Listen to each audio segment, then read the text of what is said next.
Добар ден на сите. Ви благодарам за денешното присуство.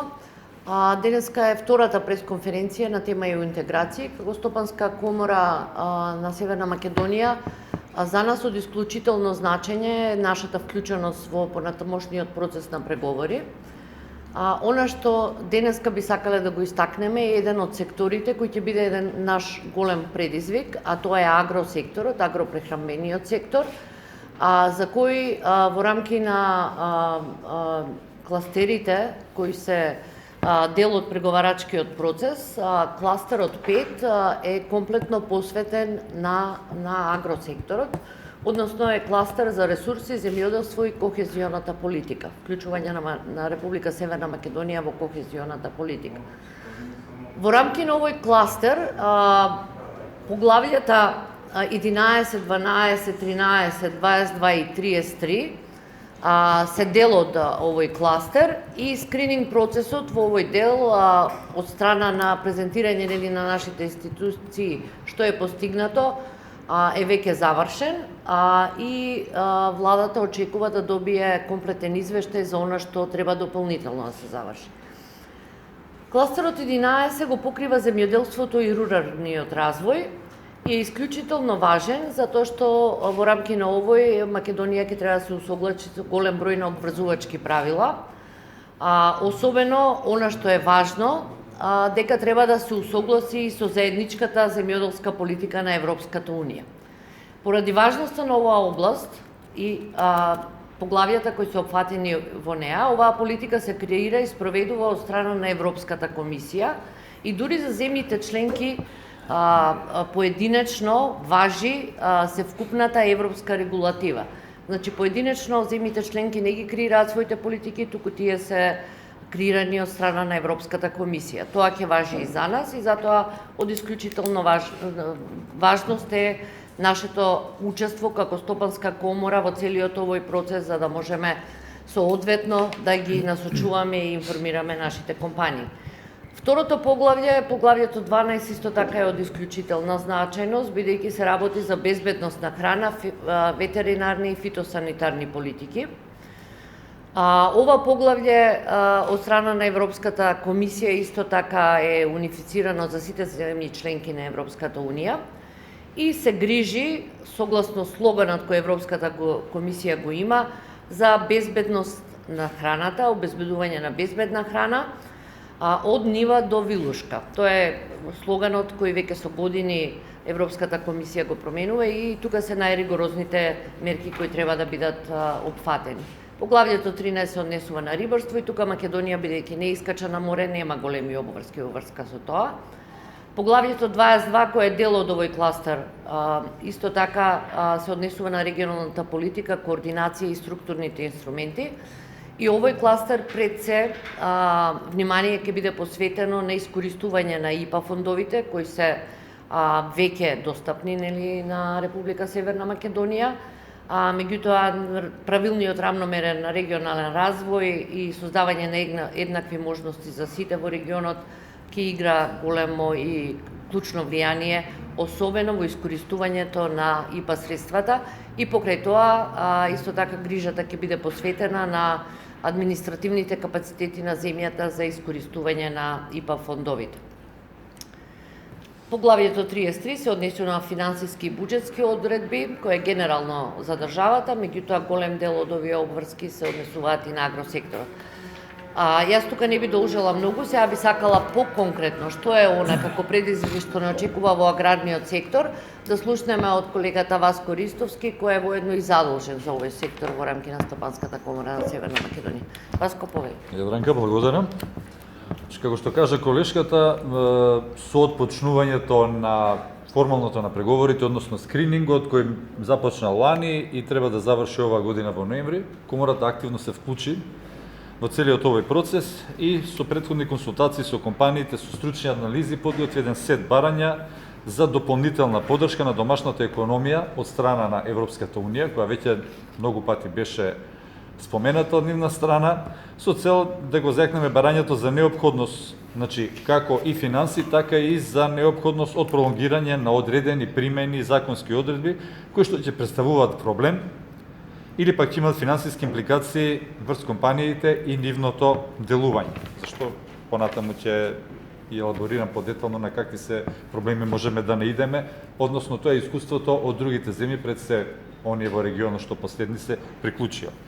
Инаку поглавјето земјоделство и рурален развој во принцип покрива најголем број од обврзувачките правила, од кои повеќето се директно применливи и правилна примена на овие правила и нивното ефикасно спроведување и контрола од страна на ефикасна јавна администрација со суштинско значење за функционирањето на заедничката земјоделска политика, бара воспоставување на системи за управување и квалитет, платежна агенција, интегрирани административни и контролни системи, како и капацитети за спроведување на мерките за рурален развој.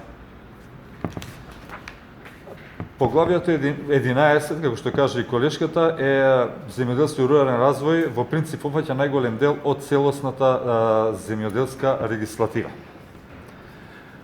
Инаку, како што веќе кажав, ние направивме и консултации, анализи, барања, она што сметаме дека треба да се достави преку СЕП до Европската Унија, со цел овој период да се искористи правилно и за да се помогне на секторот, на извозно ориентираните компании, да се направи преструктурирање кое го бараат не само одредени објективни околности, климатски промени и така натаму, него и генерално она што се случува во светот.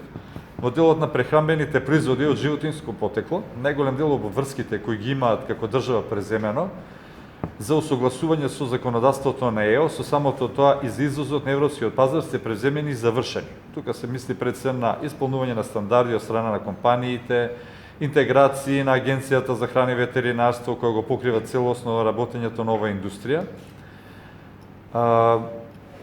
Усогласувањето на ветеринарните сертификати со оние на ЕУ е практично завршено, одобрувањето на објекти кои може да добијат извозен број се врши во најкус можен рок и така натаму.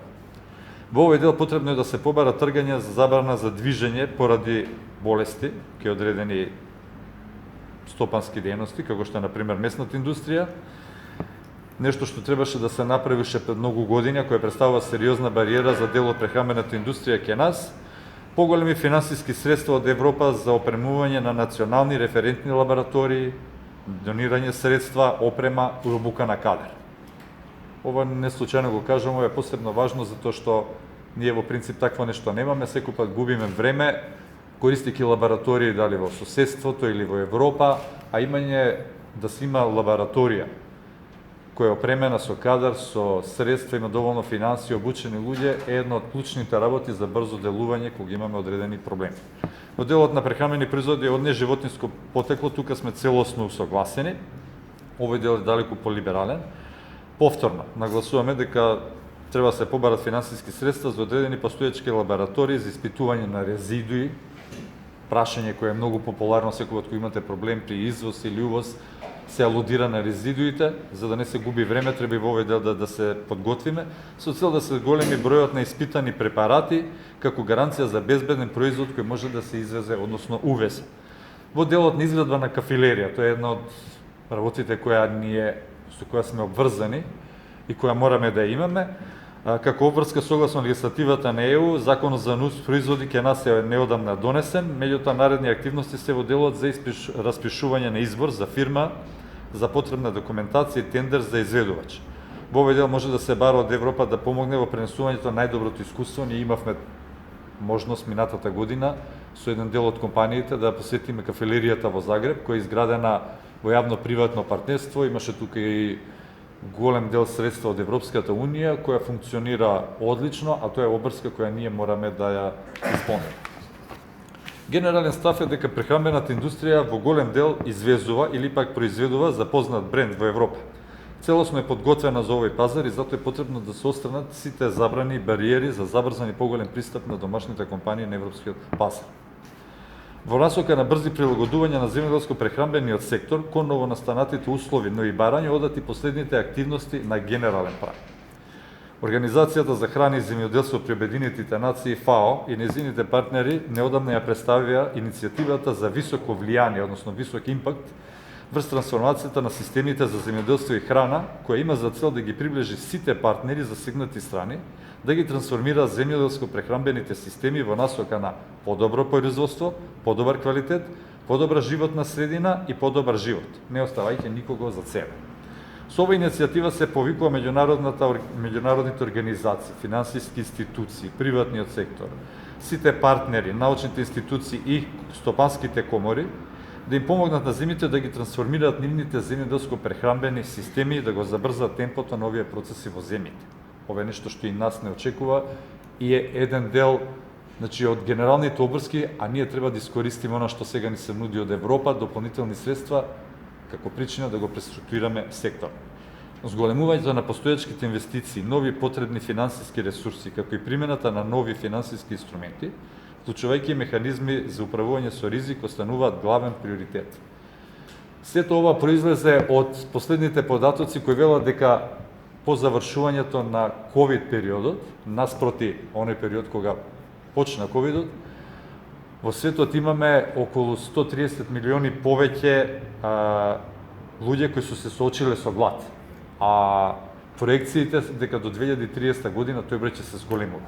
За таа цел ФАО и земјите издвојува огромни средства, некои околу 4000 милиарди долари до 30 година за да се инвестира во транзицијата на земјоделско-прехранбениот сектор. Односно тоа ќе дојде околу 680-700 милиарди на годишно ниво. Ние, повторно велам, преку сите овие случувања кои сега се кај нас, отворени дополнителни фондови, предпристапен процес и така натаму, треба да искористиме што повеќе средства можеме. Меѓу другото и да го преструктурираме секторот во насока на овие барања и стандарди кои се поставуваат во Европската унија. Генерално иницијативата има за цел да ги искористи инвестициите, иновациите, науката и технологијата, вклучително и подобар пристап до алатките и платформите, како и да се надоврзе на резултатите од работата на научните институции. Целта е да се зајакнат и понатаму да се развијат националните капацитети за трансформација на земјоделско-прехранбениот сектор. Иновациите во науката и технологијата ќе одиграат клучна улога во трансформирањето на нашите земјоделско-прехранбени системи за да може да станат поефикасни, поинклузивни, поотпорни и поодржливи. Нашите земјоделско-прехранбени системи се под огромен притисок да произведат што е можно повеќе храна за да ги задоволат растечките барања за храна. Притоа минимизирајќи ги сите последици и влијанија врз животната средина. Циркуларната економија денес доминира. Во овој контекст државата ќе мора да прави значителни инвестиции во наука, технологија и иновација за да обезбеди ефективни трансформации на глобалните системи за земјоделство и за храна. Затоа усвојувањето на технологија и иновации бара три клучни елементи: кохерентни и интегративни системи за земјоделски иновации, инвестиции во земјоделските истражувања и партиципативни пристапи за споделување и пренос на знаење. Науката, технологијата и иновациите во акција. Ветувачката иднина на дигиталните технологии ќе се множи со зголемените откритија во вештачката интелигенција и големите податоци. Меѓу другото што ќе резултира со помали трошоци и зголемени капацитети во апликациите за податоци. Земјите со среден приход, низок и среден приход, особено се соочуваат со јас меѓу постоечките технологии и иновации и нивната пристапност и примена на локално ниво. Освен глобалните движења кои идат во оваа насока, зголемено производство, квалитетен производ, задоволување секогаш прво на потребите на храна на национално ниво и циркуларната економија, што помал импакт, штетен импакт врз животната средина. Уште една работа, уште една околност која ќе ги одреди тековите е иднината на земјоделско-прехранбената индустрија пред се на нашата држава се и климатските промени. Ние веќе долго време зборуваме за ова, алармираме и сметаме дека стратегијата генерално за развој на земјоделскиот сектор треба да биде под влијание на, определена од влијанието на климатските промени. Повторно нагласуваме овој период на скрининг, почеток на преговори, давање дополнителни средства, фондови и така натаму, треба максимално да го искористиме, а секако околностите и влијанија се овие кои веќе ги кажаме. Индија го забранува извозот на бел ориз. Плантажите на портокали во САД се уништени од торнадата. Истото се случи со насадите на маслинки во Шпанија. Украинското жито е заробено во пристаништата, дождовите уништива плантажи со какао во Африка. Дали климатските промени, се поставува прашање, се закана за недостаток на храна и каде е тука Македонија? Дали државата веќе доцни со дефинирање целосно нова земјоделска стратегија заснована на новите околности? Дали ќе го искористиме овој период и финансиските средства од ЕУ за да се трансформираме на време? Производството на храна, особено во ерата на климатски промени, е стратешко прашање за еднината на секоја држава. Од сите економски сектори, земјоделството е еден од најзагрозените, бидејќи е целосно зависен од климата, промените на температурата, врнежите, екстремните временски и климатски услови.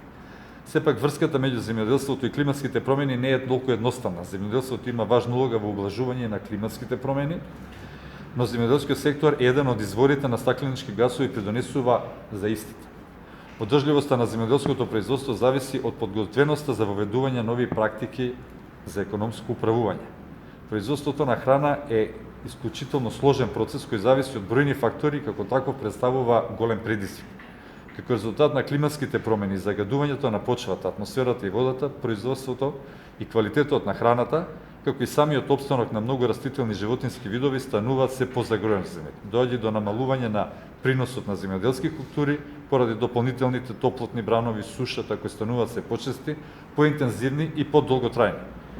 Последиците од климатските промени се видливи кај нас и во сточарството, едно од основните земјоделски гранки. Како резултат на топлотните бранови, млечните говеда доживуваат топлотен стрес, што резултира со намалено дневно производство на млеко. За да се ублажат големите економски загуби, ќе биде потребно повеќе да се инвестира во земјоделското производство и да се приспособат на новите услови. Но ваквите дополнителни влежувања, доколку не се обезбедат преку овие одредени фондови на државата или на Европската Унија, кој дополнително ги дава на земјите кандидати за членство во Европската Унија, ќе бидат дополнителен товар на земјоделските производители кои тешко ќе го издржат. Само мал дел од нив ќе обстанат или ќе се приориентират, останатите преку неможноста за дополнително инвестирање и претрпените штети ќе бидат принудени да го напуштат земјоделското производство. Треба да се напомене дека последиците од климатските промени во земјоделството не се исклучиво негативни. Продолжувањето на сезоната на растење отвара потенцијал за повисоки приноси на некои нови земјоделски култури. Исто така, поголемата количина на акумулирана топлина, која се манифестира преку температурните суми, отвара потенцијал за одгледување земјоделски култури кои традиционално се одгледуваат во потоплите предели. Профитабилност и одржливоста на земјоделското производство во голема мера ќе зависи од подготвеноста за воведување нови практики во економското управување, со што се зголемува конкурентност и продуктивност. Пред се, постои избор на нови сорти кои ќе бидат поотпорни на екстремните временски услови, односно на сушата и прекомерната количина на вода. Сортите кои ќе дадат поголеми приноси со иста површина, но со помала потрошувачка на вода, треба да бидат новиот стандард во сеидбата. Придржувањето кон плодоредот и воведувањето покривни култури помеѓу главните сеидби ја зголемува исхраната на почвата и количините на расположливиот азот, односно се спречува дополнителна деградација на почвата и губење на вода. Со оглед на тоа што површините за наводнување во Македонија онака се многу скромни, треба да се направат поголеми напори за зголемување на капацитетите за задржување на влагата во почвата преку подобрување на квалитетот и структурата на истата со нови методи на обработка и примена на органски ѓубрива.